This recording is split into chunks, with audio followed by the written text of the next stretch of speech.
안녕하십니까. 네. 반갑습니다. 교재는 24페이지. 지난번에 우리 들리세요?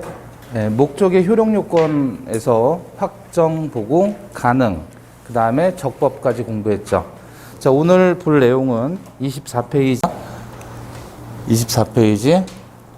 목적의 사회적 타당성 그러죠. 거기 보시면 24페이지에 조문 나와 있죠. 조문 103점 한번 읽어보시죠.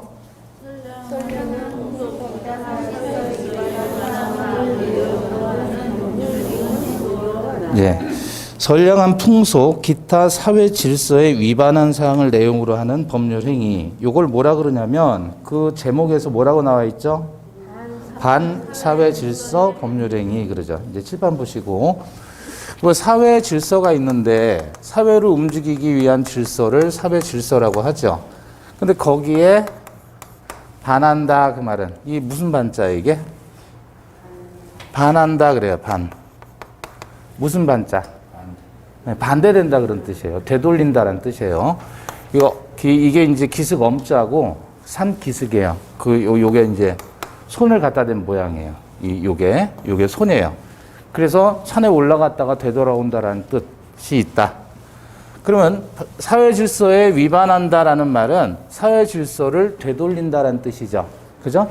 그래서 사회 질서를 되돌리는 법률행위다. 그게 사회적 타당성이에요. 타당성. 그러면 이제 선량한 풍속, 기타 사회 질서에 위반한 법률행위는 뭐 한다는 거예요? 무효로 한다는 말이죠. 무효가 무슨 뜻이죠? 무효. 예? 지난주에 했잖아요. 무효가 무슨 뜻이에요? 효가 뭐죠, 효? 효가 권리다 그랬잖아요, 권리. 권리와 의무. 그죠? 정확히 말하면 권리 변동이라 그랬잖아요. 그게 없다는 얘기죠. 그럼 무효 그러면 무슨 뜻이에요? 권리 없다.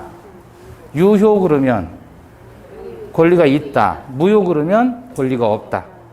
계약서 쓰고 뭐 했어도 다 권리가 안 생긴다 그런 뜻입니다. 그래서 사회 질서에 위반한 법률행위는 무효이다. 그러면 사회 질서에 위반을 하는 법률행위는 과연 어떤 게 있느냐 그거죠. 첫 번째 나온 게 뭐죠? 목적 자체가 사회 질서에 위반하는 경우입니다. 그러면 목적 자체가 사회 질서에 위반했다 그랬을 때 이 사회 질서를 위반했다라는 말을 두 글자로 하면 뭐라 그래요? 여기서 써 있죠. 불법이다 그거예요. 당사자가 하는 법률행위의 목적이 불법인 경우가 사회질서 위반의 법률행위다 그거죠. 따라서 이 목적이 불법인 내용들을 쭉 정리를 하면 그게 다 무효로 가는 거예요. 그럼 어떤 게 있느냐 그랬을 때 자, 이런 것들이 다 사회질서에 위반하는 법률행위입니다. 어떤 거죠? 첫 번째 인륜에 반하는 행위. 두 번째는 정의관념에 반하는 행위. 세 번째 개인의 자유를 심하게 제한하는 행위. 네 번째, 생존의 기초가 되는 재산의 처분 행위. 다섯 번째, 사행행위. 사행행위. 요 다섯 가지를 우리는 목적이 사회 질서에 위반한 것이다라고 판시를 하는 거예요. 자, 그런데 사회 질서다 그랬을 때 이게 구체적인 표현이에요? 추상적인 표현이에요? 구체적이다라고 하면 분필 그러면 분필의 이미지가 떠오르죠. 그죠? 그런데 사회 질서 그러면 사회 질서의 이미지가 팍 떠오르지 않죠. 이런 것들을 우리는 뭐라 그래요? 추상적 규정이다 그래요. 추상적. 그러니까 이미지가 바로 떠오르지 않는 조문이란 말이에요. 사회 질서가. 그러면 사회 질서에 위반하는 것들은 어떤 것이 있느냐라는 건 뭘 가지고 따지는 거냐면 법원에서 재판을 통해서 밝혀진 내용들을 가지고 정리를 한 게 요 다섯 가지예요. 아시겠죠? 자, 대표적으로 그러면 인륜에 반한다 그랬을 때 인륜에 반하는 행위. 인륜이 뭐예요? 인륜. 예? 이 인륜이라고 하죠. 이 사람 인자고 요거는 사람이고 요건 뭐죠? 옛날에 종이가 없었을 시절에는 책이 어떻게 생겼어요? 예? 대나무를 이렇게 해가지고 엮어서 여기다 글씨를 이렇게 썼잖아요. 그래서 돌돌 말았죠. 그래서 이게 둥글 윤자예요. 이게 바로 대나무 책을 보여주는 거예요. 이게 둥글 윤자. 그럼 사람이 어떻게 해요? 둥글둥글하게 간다 그거잖아요. 그죠? 네? 둥글둥글하게. 그러니까 저 보면 둥글둥글하게 생겼잖아요. 그죠? 그럼 둥글 윤자는 결국 뭐예요, 이건? 이건 사람이 둥글둥글하게 살아간다. 이게 뭐예요? 돌이란 뜻이에요, 돌이. 돌이. 사람의 돌이. 그걸 일륜 그래요, 일륜. 아시겠죠? 그럼 일륜에 반하는 내용의 행위다, 그거예요. 사람의 도리에 어긋나는 행위. 대표적으로 어떤 거 있어요? 첩계약. 첩계약. 이거 뭐죠, 한자로? 네? 라면? 라면 신이에요? 매울 신이죠? 매울 신이죠? 매울 신. 맵다 그런 뜻이에요. 그죠? 근데 이건 사실은 맵다라는 뜻으로 쓰이는 건 신라면 할 때 신라면 신밖에 없어요. 사실은 이게 무슨 의미냐면 요거는 죄수를 잡아다가 이마에다가 낙인을 찍는 그 도구예요. 요게. 예? 그러면 죄수는 어떤 사람이 죄수냐면 잘못을 저질렀거나 또는 두 부족 간에 전쟁을 하잖아요. 전쟁을 하면 과거에 진 부족들의 그 사람들은 전부 다 뭐가 되는 거예요, 이제. 죄인이 되는 거예요. 그럼 이거 가지고 이제 이마에다 지지는 거예요. 그런 도구예요. 그러니까 맵다라는 말은 거의 없어요. 그런 도구를 갖다가 뭐를 하는 거냐면 이런 도구를 갖다가 여자들에 대해서 이런 도구를 쓰잖아요. 그럼 요 글자가 이렇게 바뀌는 거예요. 여자들에서 이런 도구를 쓰면 이건 첩이라는 뜻이에요. 여자들을, 그러니까 상대 부족의 여자들을 잡아다가 첩을 만드는 거예요. 노예를 만드는 거예요. 예? 이해되셔요? 그래서 여기 첩이라는 뜻이에요, 이게. 무슨 얘기를 하는 거냐면, 첩계약이라고 했을 때, 첩계약이에요. 이건 무슨 뜻이냐면, 첩계약은 감남과 을려가 부부 관계예요, 부부 관계. 그죠? 혼인 제도는 일부 일처주의죠. 근데 감남에게 또 다른 병녀가 생겼다 그거예요. 그 둘 사이 하는 게 이게 뭐예요? 예, 첩계약이다. 그러니까 첩이라는 것은 결국 본처 있는 사람에 대해서 또 다른 불륜 관계를 저지르는 거잖아요. 그죠? 그러니까 첩계약은 불륜이에요. 불륜. 그럼 불륜이라는 게 뭐예요? 윤리에 어긋난다. 불륜이란 말이에요. 불륜. 그러니까 이런 계약을 할 수 있느냐 그거죠. 해요? 많이 한단 말이에요. 사람들이. 불륜 계약을. 예? 뭐 낯뜨겁게 불륜 자꾸 그런 얘기예요. 아니 이런 게 문제로 나오니까 그런 거 아니에요. 첩계약이 실제로 많이 있어요. 판례상 문제되는 첩계약들이 엄청나게 많아요. 자, 이런 대표적인 게 첩계약이 일륜에 반하는 행위다. 그래서 그런 계약을 하게 되면 그 행위는 유효, 무효? 무효. 자, 만약에 감남이 있고 을려가 있어요. 둘이는 무슨 관계예요? 예? 부부 관계. 맨날 천만에. 근데 이제 감남에게 누가 생기는 거예요, 이제? 병녀가 생기는 거예요. 그래서 둘 사이 뭐를 하는 거죠? 첩계약을 체결한다. 불륜계약을 체결한다. 그러면 병녀가 첩이 돼주면 얘는 이제 얘한테 뭐라 그래요? 부를 호칭을? 자기야? 주로 오빠 그러지 않아요? 오빠라고 하지 않아요? 그러면 병녀가 첩이 되어준단 말이에요. 그럼 얘도 뭔가를 줘야 되겠죠? 뭘 줘요? 첩계약하면 뭘 줘요? 주로 뭘 애기를 줘요? 돈을 주지, 돈. 명품 백을 줘요? 명품도 주고 매달 내가 생활비를 1,000만 원씩 주겠다라고 약속을 할 수 있나요? 할 수 있죠? 그러면 이와 같은 내용으로 하는 첩계약을 했다. 그러면 이 계약의 효력은 어떻게 된다? 무효. 무효니까 어떻게 돼요? 권리가 없죠. 의무도 없죠. 그러면 감남이 너 내 첩이 되어지면 내가 한 달에 생활비 1,000만 원씩 줄게. 그리고 집도 사줄게. 명품 백도 사줄게. 자동차도 사줄게. 이렇게 할 수 있나요? 네. 약속할 수 있죠? 네. 이와 같은 약속을 했을 때 이 약속의 효력은 유효, 무효? 무효라는 거예요. 무효. 그럼 약속했는데 이제 병녀가 얘한테 그럼 왜 오빠 나한테 집 주고 차 주고 돈 줘야지 왜 안 줘? 한 달 지났잖아. 한 달 동안 오빠 내가 첩이 되어줬는데 이거 줘야 될 거 아니야? 라고 요구했을 때는 갑은 줄 의무가 있다 없다? 없다. 왜? 무효니까. 왜 무효예요? 1륜에 위반했으니까. 이해되셔요? 1륜에 반하는 행위를 했으면 그거는 사회 질서를 위반한 것이고 사회 질서를 위반하게 되면 그 행위는 뭐가 된다? 무효가 된다. 그러니까 여기 대리모 계약은 또 뭐예요? 대리모. 애기 낳아주는 계약이에요. 씨바지 계약. 씨바지라 그러잖아요. 그런 것들도 뭐에 위반한다? 예? 1륜에 반한다. 그럼 1륜에 반하게 되면 결국은 그게 뭐가 되는 거예요? 사회 질서에 위반한다. 그 얘기예요. 이해되셨어요? 그럼 얘네들은 무효예요. 두 번째는 정의관념에 반하는 행위다 그랬어요. 정의관념에 반한다. 그러면 정의관념이라는 건 무슨 뜻이에요? 정의. 바를 정, 바를 의. 옳다라고 생각하는 관념. 그것에 위반됐다. 대표적으로 어떤 거? 범죄를 내용으로 하는 계약. 우리 남편 죽여주면 1억 줄게. 라고 한다 그러면 남편을 죽인다 살인에 대한 대가로서 1억 원 준다 그러는 거잖아요. 그죠? 그런 것들도 뭐에 위반한다? 사회 질서에 위반한다. 세 번째, 개인의 자유를 심하게 제한하는 행위 그랬어요. 개인의 자유를 심하게 제한한다. 그래서 평생 동안 시리즈 이혼 혼인하지 않겠다. 이게 뭐냐면 평생 동안 나는 이혼하지 않겠다. 또는 평생 동안 혼인하지 않겠다라는 각서를 쓰는 약정. 이것도 개인의 자유를 심하게 제한하는 것이기 때문에 무효다. 네 번째는 뭐죠? 생존의 기초가 되는 재산의 처분행위. 예컨대 장래 취득하게 될 재산을 전부 다 양도하겠다. 그럼 그 사람 뭐 먹고 살아요? 그죠? 자기가 취득하는 모든 재산을 다 양도하겠다 그러면 그 사람 먹고 살 게 없잖아요.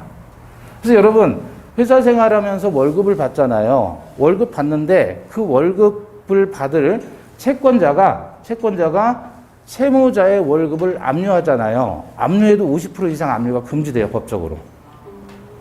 왜? 채무자도 먹고는 살아야 되니까. 그죠? 아시겠죠? 예컨대 A라는 사람이 채무자고요. B라는 사람이 채권자예요. 근데 이놈이 돈을 안 갚는 거예요. 그럼 이 사람이 일을 하면서 C 회사로부터 받을 월급을 얘 입장에서는 압류할 수 있잖아요. 그죠? 그래도 압류도 50% 이상 금지된다. 그런 얘기예요. 왜? 얘도 먹고 살아야 되니까. 법적으로 금지되어 있어요. 네? 네. 그러니 하물며 월급도 그런데 장래 취득할 재산을 전부 다 양도한다 그러면 그 사람은 뭐 먹고 사냔 말이에요. 그래서 이것도 사회 질서에 위반된다. 왜? 생존의 기초가 되는 재산을 처분하는 것이니까. 마지막으로 다섯 번째 이제 사행행위예요. 사행행위. 이게 뭐죠? 몸신자죠? 이게 마디촌이에요. 마디촌. 손이에요. 손. 손이고 이건 몸이에요. 뭐 하는 거냐면 활을 쏠 때는 이렇게 쏴요. 옆으로 비켜서 쏴요. 옆으로 비켜서 쏘는 그 모습을 그린 거예요. 활 쏘는 모습이에요. 요게. 그래서 쏠 사자예요. 사자. 그 다음에 행은 무슨 행위겠어요? 행운. 행운을 쏘는 행위다. 그게 사행행위예요. 대표적으로 어떤 거죠? 도박이죠. 도박. 도박은 말 그대로 행운을 쏘는 거잖아요. 그죠? 네. 도박. 그래서 이런 것들은 다 사회 질서에 위반하는 내용의 행위들이다. 그 얘기입니다. 자, 책을 보시면 책에 보시면 25페이지 보시면 반사회 질서 행위의 유형 이렇게 나와 있죠. 양거로 1번에 뭐 나왔어요? 정의 관념에 반하는 행위. 그래서 동그라미 1번 보시면 밀수입을 위한 소비대차, 경매에 있어서 담합, 대가를 주고 범죄 행위를 하는 것을 내용으로 하는 약정, 대가를 주고 범죄 행위를 하지 않을 것을 조건으로 하는 약정, 노조 간부의 부정한 청탁, 공무원의 수뢰, 작물 매매, 이런 거. 작물이 뭐예요? 작물? 네? 훔친 물건을 작물이라 그래요. 훔친 물건 작물. 그래서 그 작물을 매매하는 계약 등은 다 뭐예요? 정의관념에 위반된다. 그런 얘기죠. 자, 동그라미 2번에서 요거는 우리 나중에 우리 심화이론 들어갈 때 하나하나 다 설명드릴 거예요. 일단은 큰 틀에서 동그라미 1번만 기억하시고 넘겨보시고. 양가래 2번 보시면 뭐죠? 인륜에 반하는 행위 그랬어요. 그래서 대표적으로 어떤 계약? 첩계약이다. 자, 동그라미 1번. 첩계약은 서의, 동의 유무와 관계없이 무효이다. 첩계약에 대해서 본처가 동의를 해주나요? 보통 안 해주잖아요. 그런데 설령 동의를 받았다고 해도 무효이다 그거예요. 어떤 분이 이제 제가 이걸 시험 문제로 한번 만들었거든요. 근데 한 분이 찾아오셨어요. 문제가 잘못됐다고. 왜 그러시냐 그랬더니 아니 본처가 동의를 해줬는데 뭐가 문제냐. 막 이렇게 따지는 거예요. 본처가 동의를 해줬는데 그게 뭐가 문제냐고. 누구한테 피해 주는 것도 아니지 않냐고 막 이렇게 따지는데 이게 본인 얘기인가 라는 생각이 들더라고요.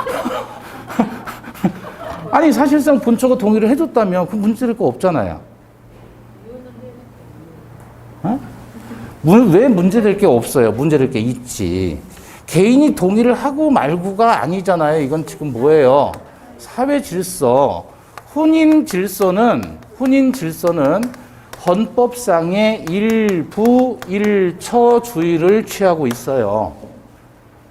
우리 대한민국 헌법에는 혼인은 분명히 일부 일처주의라고 명백하게 못 박아놨단 말이에요. 그래서 이게 혼인 질서가 되는 거예요. 근데 그 질서를 개인이 동의하고 안 하고는 그건 개인의 자유지만 그걸 가지고 유효를 할 수는 없지 않느냐 그거예요. 사회 질서의 문제니까. 그죠? 그러니까 첩계약은 본처가 동의를 하든 안 하든 무효이다. 아시겠죠? 네. 자, 그래서 거기 나와 있는 게 그거예요. 처의 동의 유무와 관계없이 무효이다. 자, 그런데 2번 보시면 다만 불륜관계의 지속을 위해서가 아닌 첩의 생계 유지비 및 출생한 자녀 양육비를 지급하기로 하는 계약 또는 불륜관계의 단절을 목적으로 하는 금전 지급 약정은 무효로 볼 것은 아니다. 그럼 뭐예요, 이건? 유효라는 거죠. 어떤 경우에 유효라는 거예요?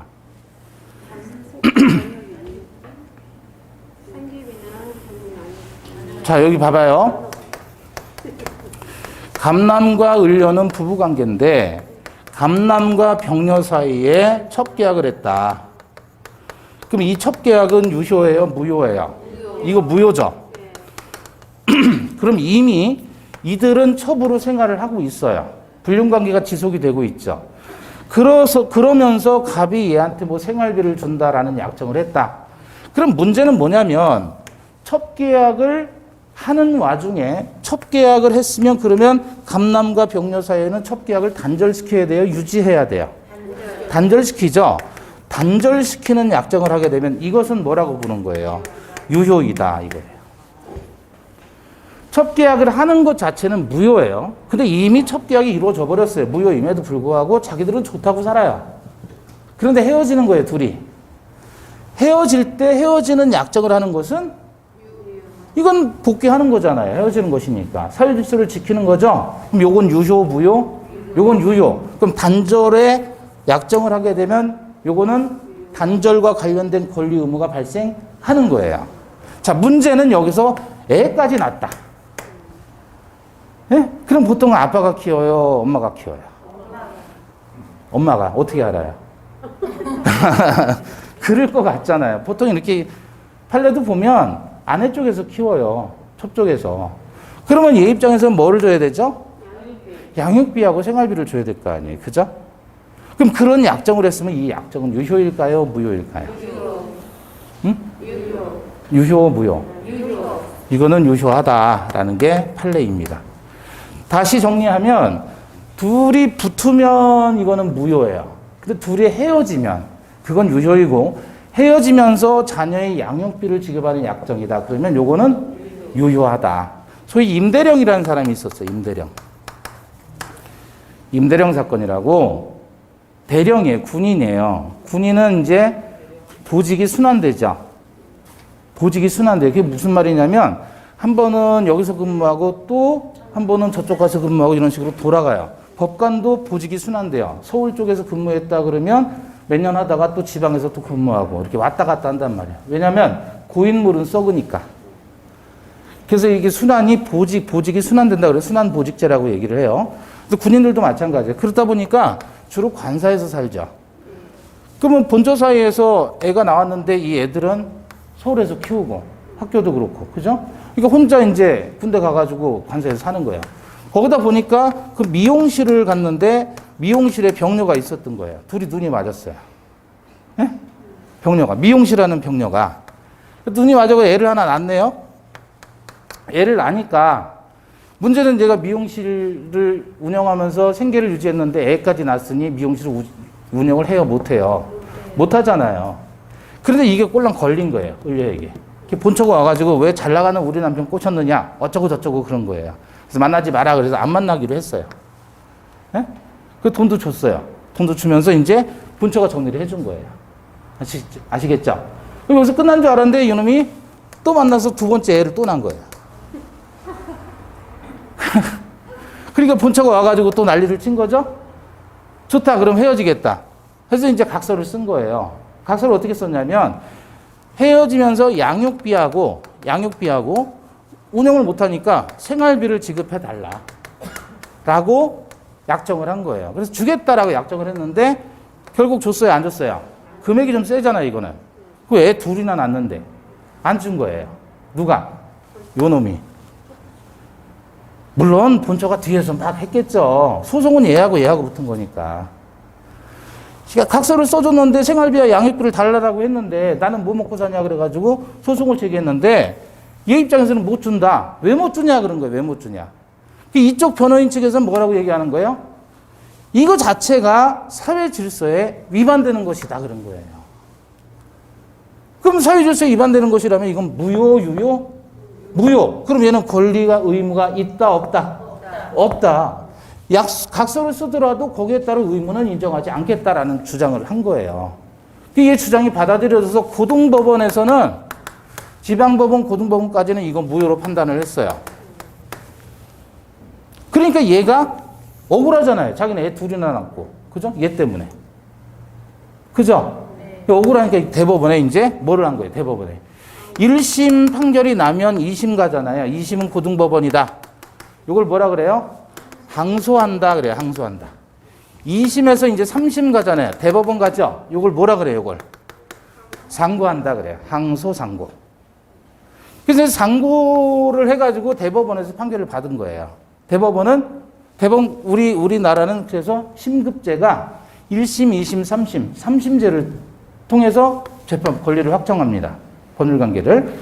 그럼 이제 1심에서 불복해서 2심 가고 2심 고등법원까지도 무효로 판단을 했어요.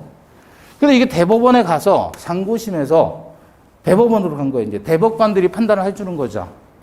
대법관들이 이것은 뭐라 그랬어요? 이거는 유효다라고 판시를 한 거예요. 왜 그랬을까요? 아마도 이런 거 아닐까요? 대법관이면 평생을 법원에서 판사로 재직한 거죠. 30년, 40년 막 이렇게. 그죠? 젊을 때 이제 판사 시작해가지고 계속 이제 천국을 돌면서 하다가 나중에 대법관 자리까지 올라간 거잖아요. 판사들의 로망은 대법관이에요. 그죠? 그러면 자기도 순환보직했었죠. 옛날에 그녀가 생각이 날까요? 안 날까요? 아마도 그래서 그 자기도 이제 퇴임이 얼마 안 남았고 평생을 법원에서 근무했더니 젊었을 때 그 의가 생각날 수도 있잖아요. 그래서 그 일을 생각하는 반성에 따른 의미로서 이와 같은 판결을 내지 않았겠냐라는 추측을 제가 해보는 거예요. 그렇다는 게 아니고. 아시겠죠? 자, 이론적으로 따지게 되면요, 여러분. 범죄를 하는 게 당연해요? 안 하는 게 당연해요? 안 하는 게 당연하죠? 그죠? 그럼 범죄하지 않는 게 당연한 건데 거기에 대해서 돈을 주기로 약정을 했다 그러면 이건 무효입니다. 왜 그런가 잘 생각해 봐요. 갑이라는 사람이 길을 가다가 을이라고 하는 강도가 총을 들이댔어요. 또는 칼을 들이댔어요. 내가 너를 지금 죽일까 죽이지 말까? 그러면 뭐라 그래요? 죽이지 마세요 그러잖아요. 범죄하라는 거예요? 범죄 안 한다는 거예요? 범죄하라는 거예요? 범죄하지 말라는 거예요? 범죄 행위를 하지 말라는 거잖아요. 그래, 그러면 안 죽일 테니까 1억 내놔 라고 약정을 했으면 이 약정은 두 가지로 판단해요. 유효일 수도 있고 무효일 수도 있다라고 생각을 해보잔 말이에요. 그럼 이게 유효라고 하면 1억을 줘야 되는 거죠. 무효라고 하면 1억을 주지 않아도 되는 거죠. 어때요?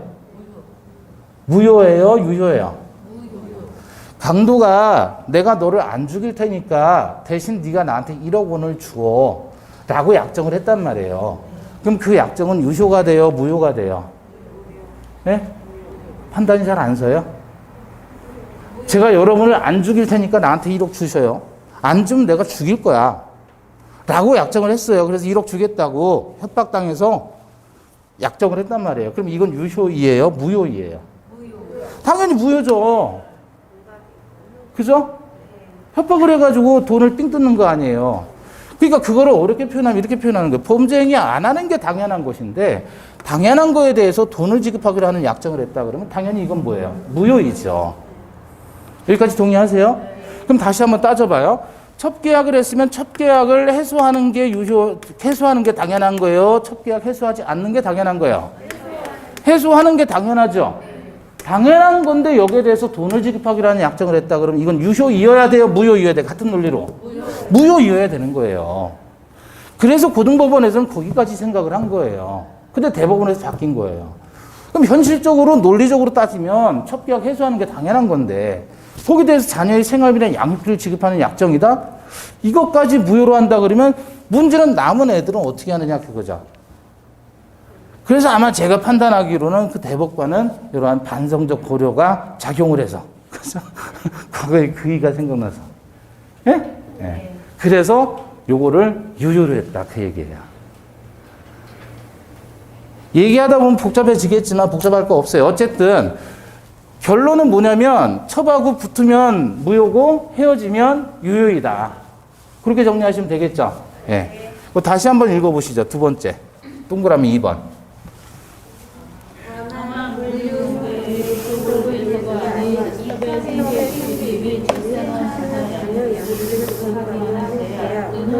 불리후의 단절을 목적으로 한 문전지의 약정은 무효로 볼 것은 아니다. 그럼 이건 뭐단 말이에요? 유효. 그랬죠. 유효. 자, 그 다음에 양가로 3번 가보시면 개인의 자유를 어떻게 해요? 매우 심하게 제한하는 행위. 그죠? 그래서 동그라미 1번 보시면 절대로 이혼하지 않겠다는 각서, 인신매매, 평생 혼인을 하지 않겠다는 계약, 영업의 자유나 거래 활동을 극도로 제한하는 행위, 이런 것들은 다 무효이다. 그런데 부모가 자식에게 평생 혼인하지 않겠다라는 각서를 받는 경우도 있나요? 저는 봤어요. 있어요. 실제 봤어요. 제 친구가 이제 예전에 결혼할 때 그 집에서 반대를 많이 했어요. 이유는 너무 뚱뚱하고 못생겼다는 거예요. 제 친구가. 예. 너무 뚱뚱하고 못생겼다 그래서 그 집에서 반대를 한 거예요. 여자가 이제 좋다고 아예 나와버렸거든요. 살림까지 차려버렸어요. 그래도 인정을 안 해요. 그래서 인정을 받으려고 했더니 그럼 너는 평생 상속을 나한테 받지 않고 아무것도 나하고 이제 관계를 끊겠다라는 각서를 써라 그러면서 그 각서 받아가지고 결국은 나가서 혼인을 하게 만들었어요. 그래서 지금은 둘이 잘 살아요. 부모님하고 같이. 그 당시에는 그랬다는 거죠. 부모가 이렇게 각서를 받는 경우도 있다. 그랬을 때 그런 각서를 자식이 써줬단 말이에요. 나는 상속받지 않겠다 내지는 나는 평생 혼인하지 않겠다. 이런 식의 각서를 써줬다면 그것은 뭐다? 왜 무효다? 개인의 자유를 심하게 제한하는 것이기 때문에. 여러분 누가 앞으로 여러분 투집을 잡아가지고 각서 받을 때 이런 식으로 여러분이 써주세요. 그럼 어차피 그건 무효니까. 아시겠죠? 아니 여러분 불리한 상황에 접해 있을 때 여러분이 각서를 써줘야 될 상황이라면 이런 식으로 개인의 자유를 매우 심하게 제한하는 내용으로 써주시라고요. 써봐야 그건 의미가 없으니까. 왜? 무효잖아요. 아시겠죠? 네. 그 다음에 4번 보시면 생존의 기초가 되는 재산의 처분행위 그랬죠. 그래서 1번 보시면 사찰의 존립의 필수 불가결한 재산인 임야를 증여하는 계약이다. 재단법인에서 제일 중요한 건 재산의 단체가 제일 중요한데 이 사찰은 재단법인이었어요. 그런데 재산 자체를 증여하게 되면 재산이 없어지는 재단법인이잖아요. 재단법인은 재산이 있어야 돼요. 근데 재산이 없어진다 그러면 사찰 자체가 존립할 수 없는 거죠. 그래서 무효이다. 2번 장차 취득하게 될 전 재산을 양도하는 계약은 역시 무효이다. 뭐 먹고 사냐 그거죠. 그 다음 5번째, 지나치게 무한 행위, 사행적인 행위. 대표적으로 사행성이 있다 그러면 도박이죠. 그래서 1번 도박 자금을 대여하는 계약, 도박으로 부담한 채무의 변제로서 토지를 양도하는 계약 등은 다 무효이다. 그래서 도박과 관련된 것은 무효입니다. 자, 그런데 여러분 로또는 도박이에요, 아니에요? 로또는 도박이에요, 아니에요? 로또나 뭐 복권 같은 거 있잖아요. 그런 것들은 도박이에요, 아니에요? 도박이에요, 도박. 사행성이 있잖아요. 다만 도박이지만요, 이것은 국가가 허용하는, 법률로 허용하는 도박이에요. 그러니까 개인들이 하는 도박 자체는 법률로 허용하지 않죠.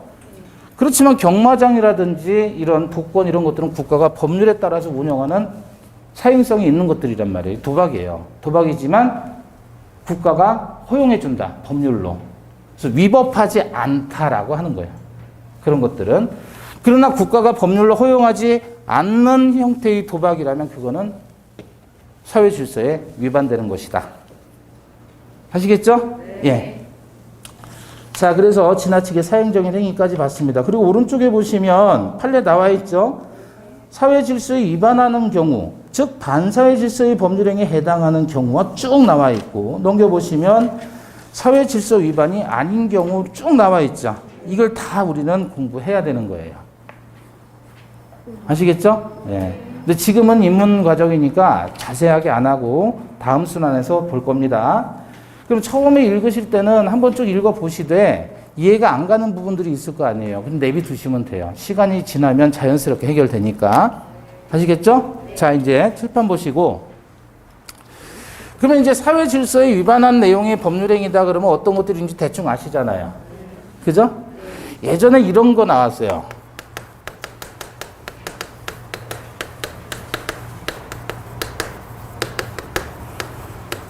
밀수입을 위한 출자 행위는 사회 질서 위반일까요? 아닐까요? 사회 질서 위반이죠. 따라서 이건 무효이다, 아니다? 무효이다. 라고 했는데 어떤 분이 또 들고 오신 거예요. 질문하시는 거예요. 이게 왜 무효냐고. 그럼 이게 왜 유효라고 생각합니까? 그랬더니 아니, 쌀 수입은 되고 밀 수입은 안 됩니까? 이러는 거예요. 그게 아니죠. 이건 밀을 수입한다는 얘기가 아니잖아요. 밀수하겠다는 거잖아요. 범죄 행위를 내용으로 하는 계약이니까 2번에 해당하는 거죠. 그죠? 예. 그래서 그런 뜻이 아닌데요 했더니 지금 와서 생각해 보니까 그분이 장난친 거구나라는 생각이 들더라고요. 제가 그렇게 눈치가 없어요. 예. 진지하게 답변을 드렸는데. 자, 어쨌든 사회질서 위반의 행위가 이런 것들이 있습니다. 그러면 사회질서 위반의 효과 29페이지가 보시는데 사회질서에 위반했으면 어떻게 되느냐. 효과는 뭐라 그랬죠 우리? 네?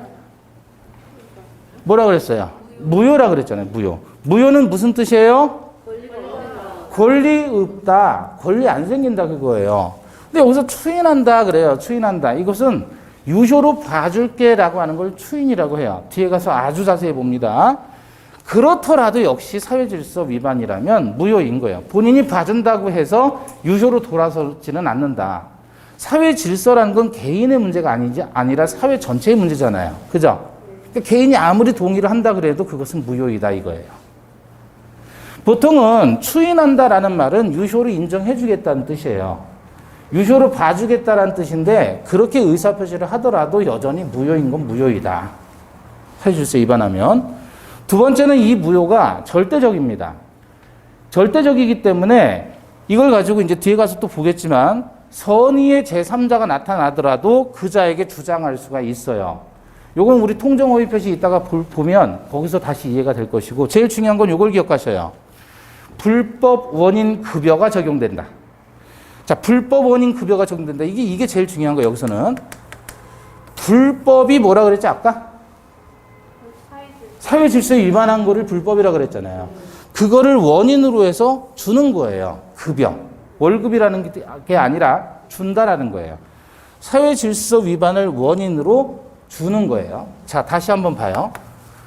감남과 을료 사이에 부부관계죠. 네, 부부관계. 그런데 병녀와의 사이에 무슨 계약을 해요? 첩계약을 합니다.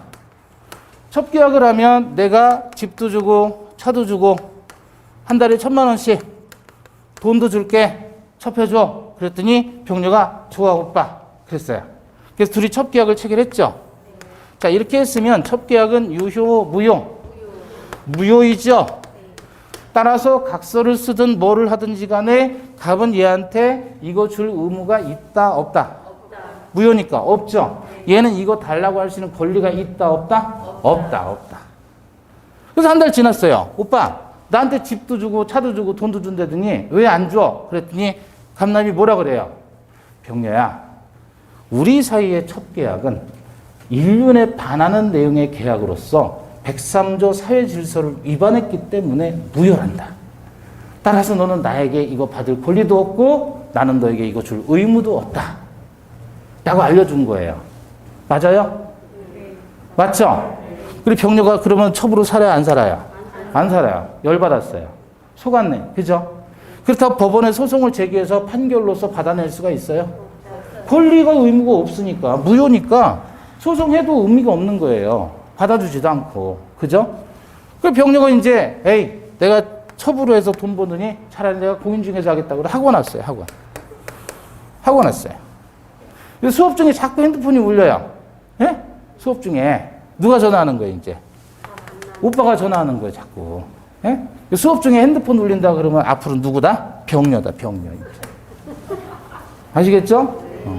병녀예요, 병녀. 수업 중에 핸드폰 울리면. 하고 나서 공부하고 있는 자꾸 전화하니까, 하고 이제 끊었어요.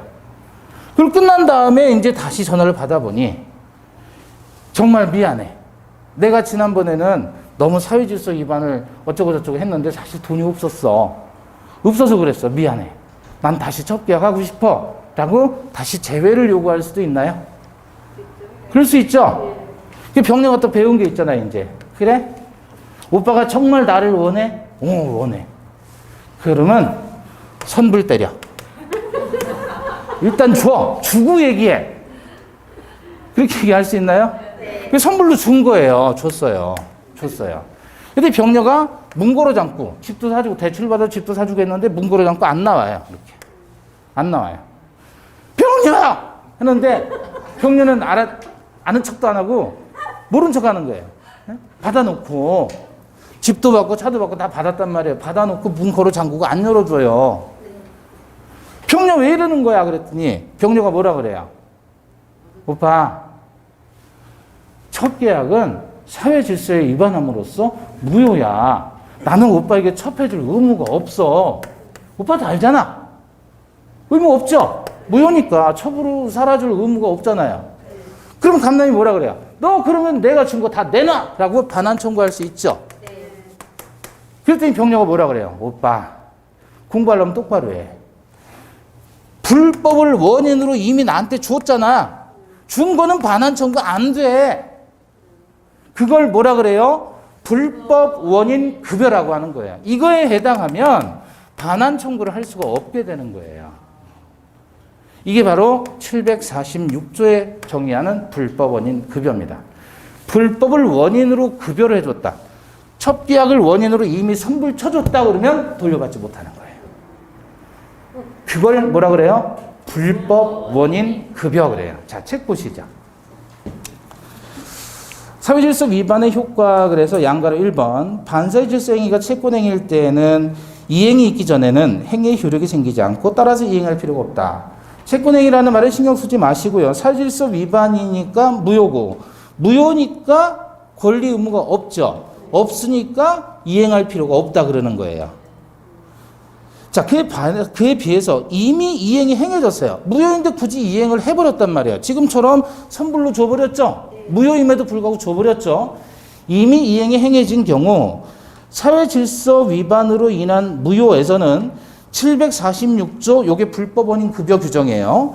이것에 의해서 반환 청구가 배제된다. 이해되셨어요? 네. 자, 그래서 746조라는 게 바로 불법 원인 급여라고 하는 조문인데 이 불법 원인 급여에 따라서 사회 질서 위반으로 인해서 무효인 계약인데도 뭔가를 행했다. 이미 행해진 게 있다 그러면 반환 청구가 뭐 된다? 배제된다. 그 옆에다 이제 뭐라고 쓰시면 돼요? 예? 선불 치면 못 돌려받는다. 그렇게. 아시겠죠? 만약에 여러분이 사회 질서 위반의 행위를 하고자 한다 그러면 일단은 받는 입장에서 선불로 땡기셔야 돼요. 주는 입장에서는 최대한 후불로 밀어야 돼요. 아시겠죠? 거기다 쓰세요. 선불로 땡기자. 써놔요. 그래야 또 안 잊어버린다니까. 그 여백에다가 쓰세요. 선불로 땡긴다. 이해됐죠? 첫 계약을 하고자 한다면 일단 선불로 땡기는 거예요. 자, 양가로 2번 보시면 2번 보시면 급부자라고 표현한 건 누구를 얘기하는 거예요? 여기서 첫 계약이다 그러면 급부자. 급부라는 게 뭐예요? 급부.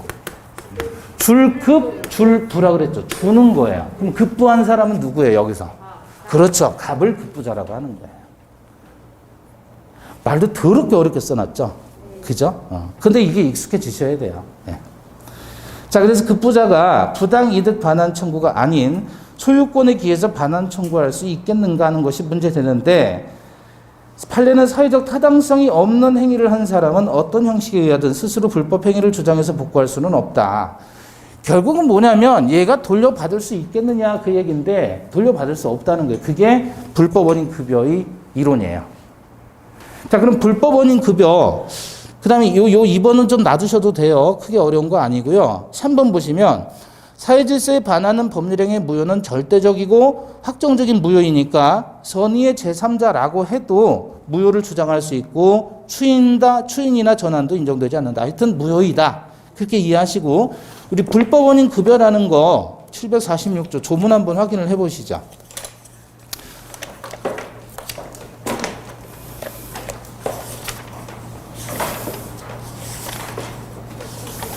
조문에 있나 모르겠네요. 이게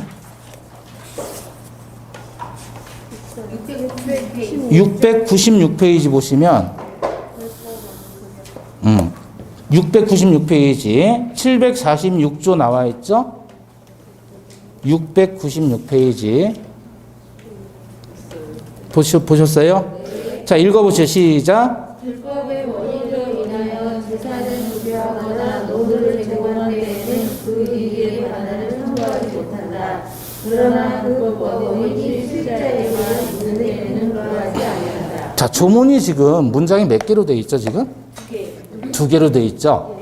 두 개로 돼 있는데 앞에 문장하고 뒤에 문장하고 반대로 연결돼 있죠. 뭐라 그랬어요? 그러나 그랬잖아요. 그러나. 이런 말을 우리는 국어에서 뭐라고 하죠? 그러나가 이런 거를 우리 문장에서 뭐라 그래요? 접속사라 그러죠. 접속사인데 그리고 그러면 이건 순접의 접속사고 순접.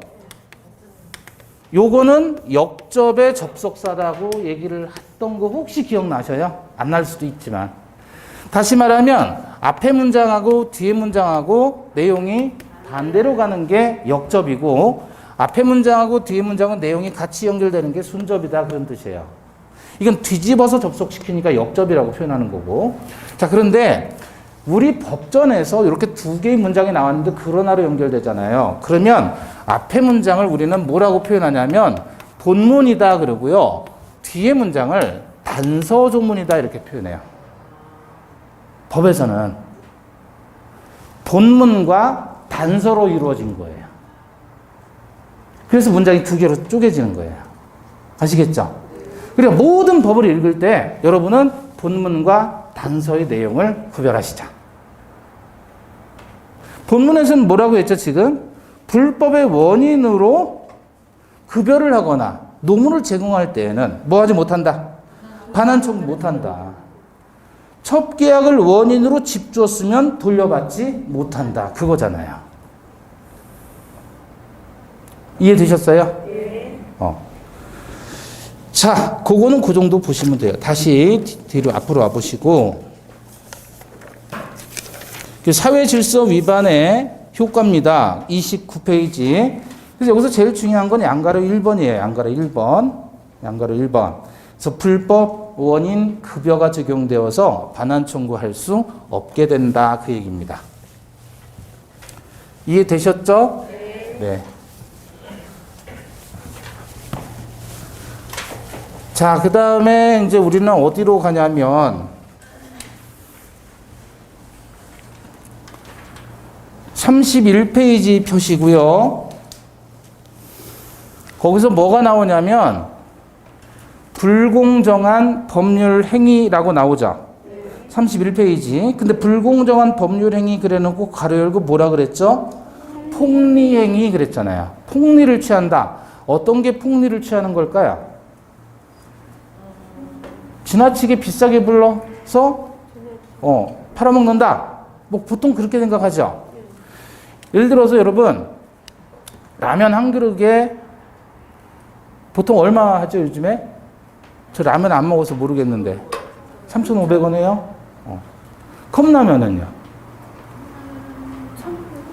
네? 컵라면 하나 조그만 거 800원이에요?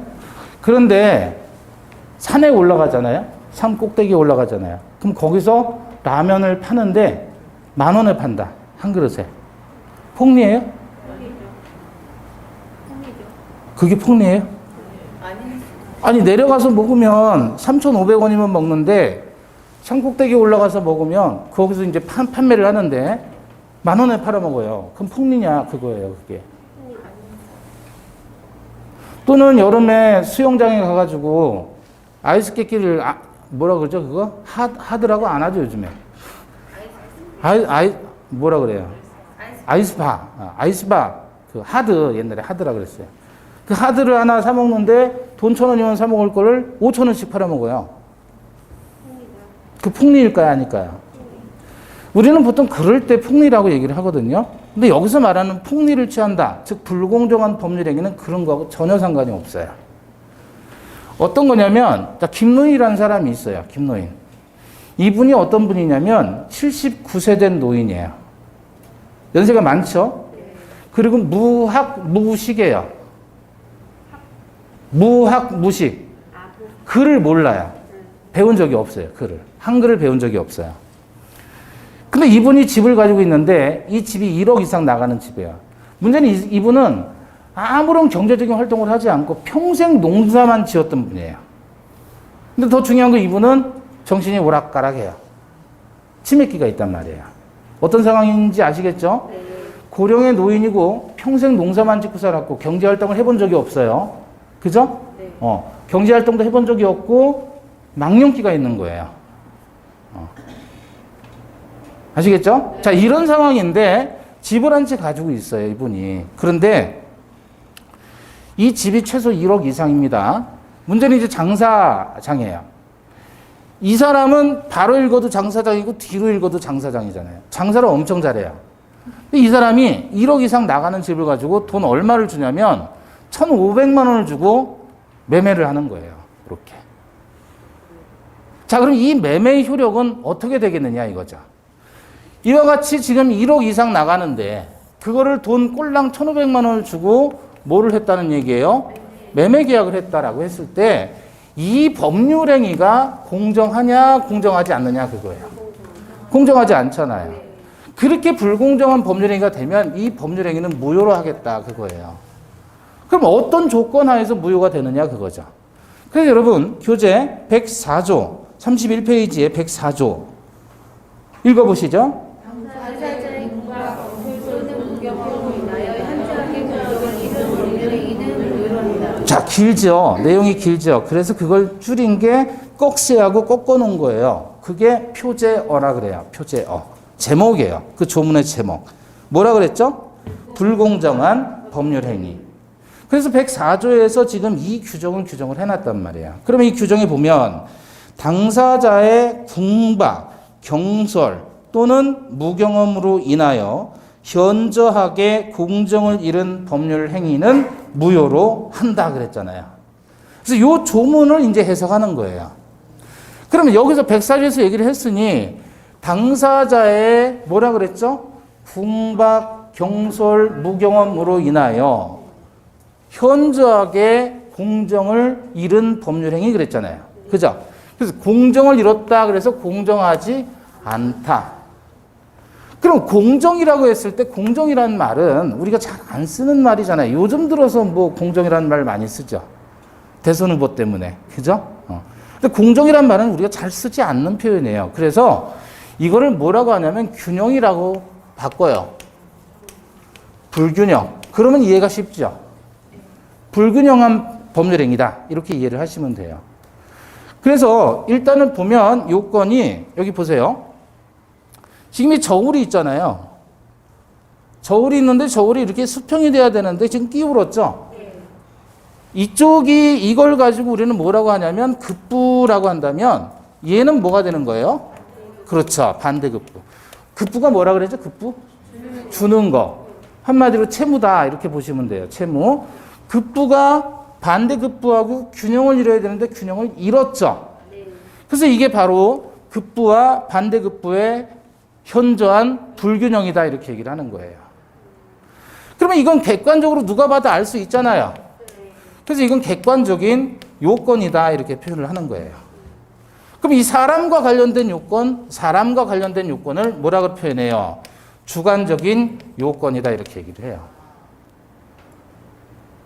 객관은 객의 입장에서 바라보는 거고요. 주관은 주인 입장에서 바라보는 거잖아요.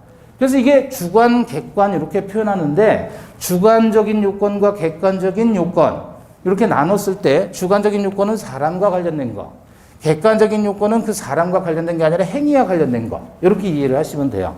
그럼 불공정한 법률 행위가 성립하면 무효가 되는 거죠. 그러기 위해서는 필요한 조건이 두 개가 있는 거예요. 어떤 조건? 객관적 조건과 주관적 조건 이렇게 나눠서 잠시 쉬었다가 보도록 하겠습니다.